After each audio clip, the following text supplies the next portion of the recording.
Kathleen, my wife, that beautiful gal right there, began sitting in the St. Albans pews in 1954, and that was 67 years ago.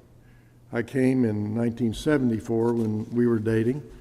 Kathleen and I were married in 1976 on, I think, that very spot right there by Everett Kane, so we've seen much about St. Albans over our lifetimes.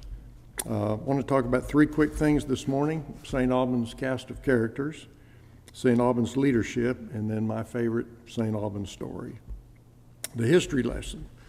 St. Albans cast of characters has been unique and prestigious, and names most of those you have never heard. Yet they were the foundation of this church and sat in these very same pews. The list is long, but let me mention just a few in honor of all. They served as ushers, vestry, junior wardens, senior wardens. They have been our heroes, and those feelings continue to this day. George Sauer, Baylor football coach. Rocky Rowe, rocket propulsion systems at Hercules Corporation. Dr. Nick and Arlene Bellegi, Nick was a surgeon. Chuck and Jackie Hurdy, Dr. Hurdy was a chemist, rocket propulsion systems. And my father-in-law, fortunately. Peter Williams, a lawyer. Mary and Ron Fidel. Mary was headmaster of St. Albans School. They were leaders all, and there were more. School board members, Children's Chapel, Altar Guild, you name it, they did it. Tina and Ed Ware, real estate. Virginia and Champ Fitzhugh, insurance. Betty and Bob Gianella. Bob was the coffee king of Waco and chairman of the board of the cast of characters of St. Albans. Martha and Joe Ward, banking industry. Dr. Bob and Florence Gassler, he was a doctor of orthopedics. Margie and Rudy Grossenbacher, a home builder, management and lawyer and management of a lot of great legal works around this community. Margaret and Bill Packus. I just pause for a minute and ask yourself, which of us is the next leaders at St. Albans? Where and how can we fit in? From a leadership perspective, we've had 11 rectors at St. Albans, and I want to focus on two this morning, Jeff Fisher and Pontiff Zimmerman. Just look at this place, and I'm serious. Just sit down and look at this room, but then think about everything that we see on this new campus. Leadership is everything. God's hand touched St. Albans at precisely the right time. Jeff had laid the launching pad, and Aaron, with his vision, assembled his team, and all of us parishioners jumped on the rocket with a full tank of fuel, and off we have gone. Not only are we benefiting from the efforts of these two special men, but also the incredible support and love of each other. That's the St. Albans way.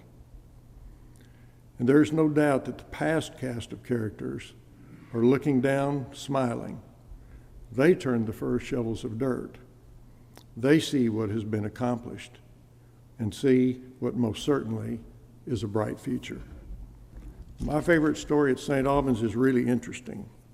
To me, it is really kind of crazy fun, too. It occurred in 1978, one of those famous covered dish supper auctions. And at that time, there were two stars of basically any auction or fundraiser here at St. Albans, Rudy Grossenbacher and Bill Packus. Kathleen and I had recently married, and Rudy and Bill made more money in a couple of hours than Kathleen and I did together in a month.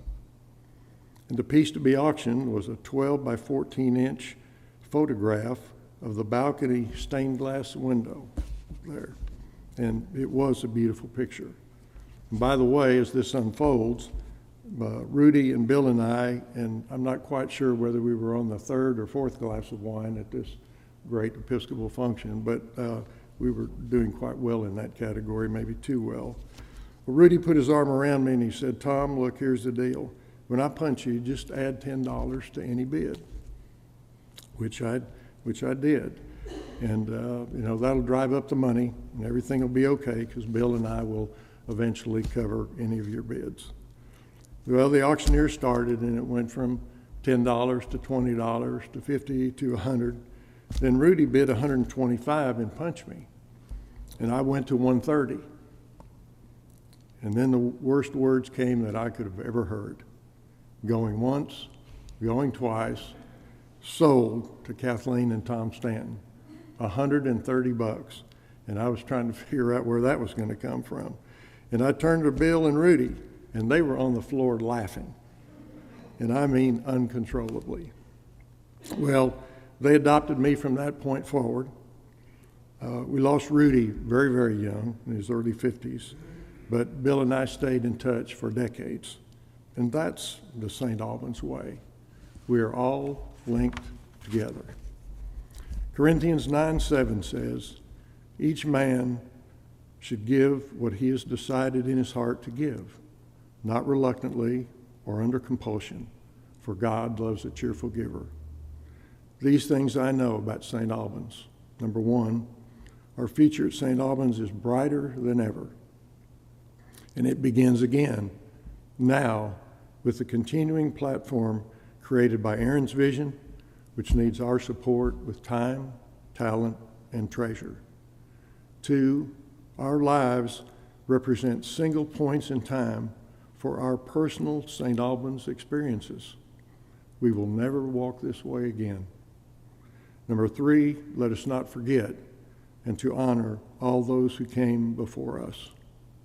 Lord, please give us the strength and courage to run our leg on the relay of life with such purpose that St. Albans' future cast of characters have us as examples to emulate.